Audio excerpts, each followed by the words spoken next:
Hello বন্ধুরা, আবার একটা নতুন বিয়েবাড়ি ব্লগ নিয়ে এসেছি। এটা আমার ফাল্গুন মাসের দ্বিতীয় বিয়েবাড়ি ছিল।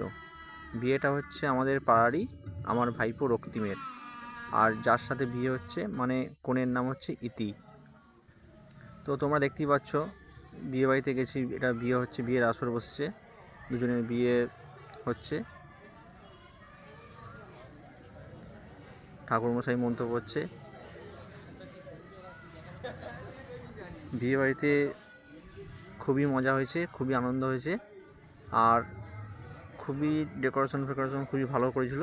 এটা আমাদের বাজারেতে লজে বিয়েটা হচ্ছিল, সব আমাদের পাড়ারই লোক ছিল, তার সাথে কুটুম আত্মীয় ছিল অনেক সব।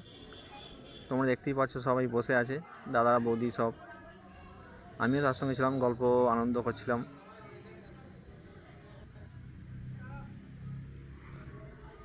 আর ফুচকা, কফি এসব তো আছেই, তার সঙ্গে পেট পুজো চলছিল, আর আনন্দ হচ্ছিল, বেশ খুব ভালো লাগছিল। তারপর আমরা খেতে বসে যাই, কারণ বেশি রাত করলে তো চলবে না, এবার খেতে হবে, খিদে পাচ্ছিল। তো তোমরা দেখতেই পাচ্ছ আমরা খেতে বসছি। খাবার দাবারও খুব ভালো করেছিল, তার সঙ্গে মাটনটা আমার খুব ভালো লেগেছে। তো এইসব করে আমরা রাত 12টার সময়